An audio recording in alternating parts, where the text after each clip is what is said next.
Hello everyone, this is Ricey and welcome to my channel, The Quest for Wealth.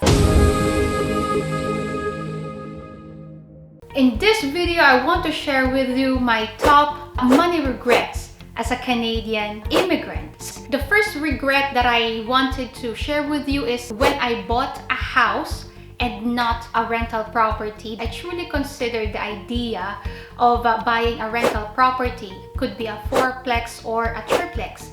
And I would live in one of the apartments and rent out the rest of the doors or the apartments. Now, the real estate agent who helped me during the time cautioned me about so many things. He mentioned that my insurance will be higher as compared to a property or a house that I will live in. My property tax will be double. There will be maintenance costs. There will be property costs. There will be vacancy costs, and so on and so forth.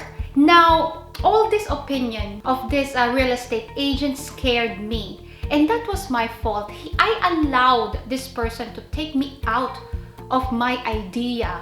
Instead of me taking his caution and research and study whatever his opinion were and truly understand for myself if his opinion or the information he shared had bearing to me. And eventually I decided, okay, I will instead purchase a house, a non-income property. And this is one of the lessons. If you are looking to buy a property and you want this property to be a cash flow property, a property that will pay for its own costs, then certainly you should consider rental property. It could be a fourplex or a triplex and live in one of the apartments.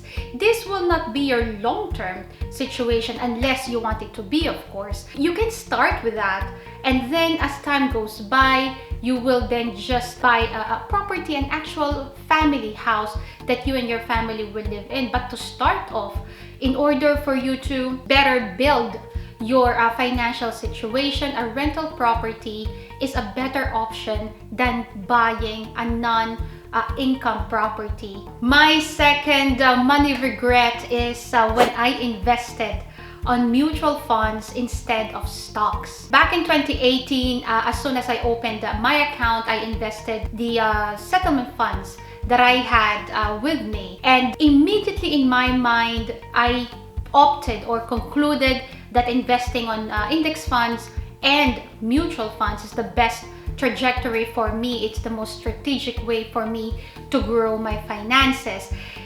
And the truth of the matter is that no, it is not. The average performance of an S&P index since 1957 is 10% on an annual basis. If you deduct inflation from this 10%, it will decrease to 7% on per annum basis. But the trouble with investing on index or even mutual funds is that it's not a breakthrough or a breakout performance. It's very average, that the growth of your investments is very, very low. But having said that, you do not just buy a stock or shares of a certain company just because this company is popular or because this company is a favorite company of your friend. My third money regret is when I focused my attention into investing in domestic or Canadian companies only. I did not immediately consider the idea of investing in US stocks. The world stock market is equivalent to 90 trillion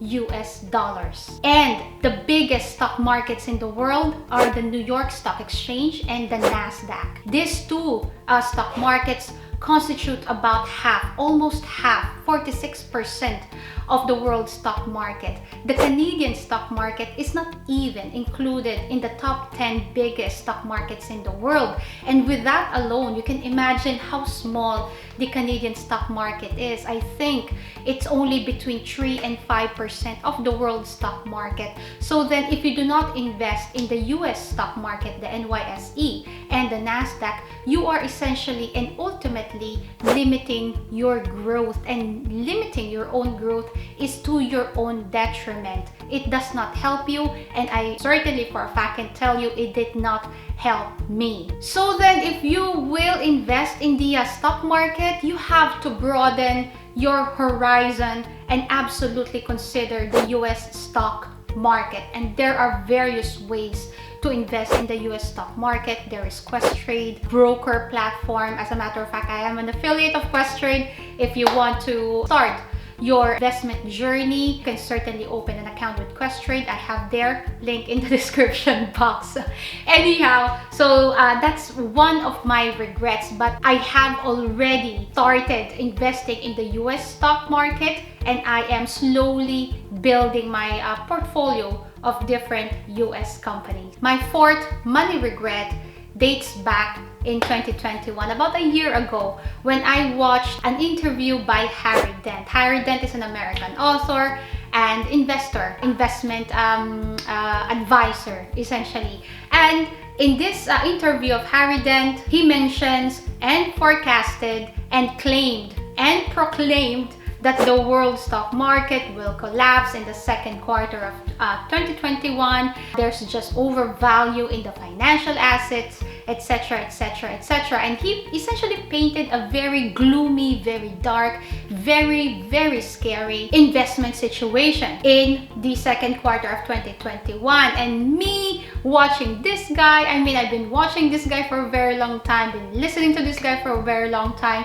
And upon watching that video, I truly was emotionally affected by what he mentioned. And what I did, I searched even more on various articles on the possibility of a stock market crash. And of course, you find what you look for. And this is a fact. If you look for articles on the possible collapse of the stock market, and that's exactly what you will find.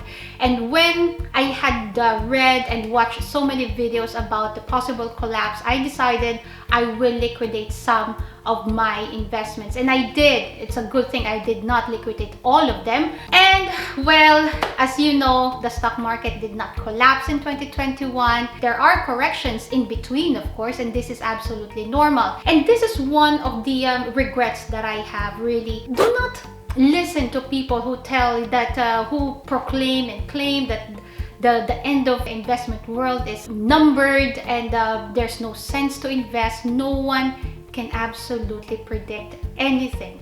And therefore, whenever I hear such predictions, I absolutely run away as fast as possible from those videos and turn off the entire thing. Do not ever listen to these kinds of predictions.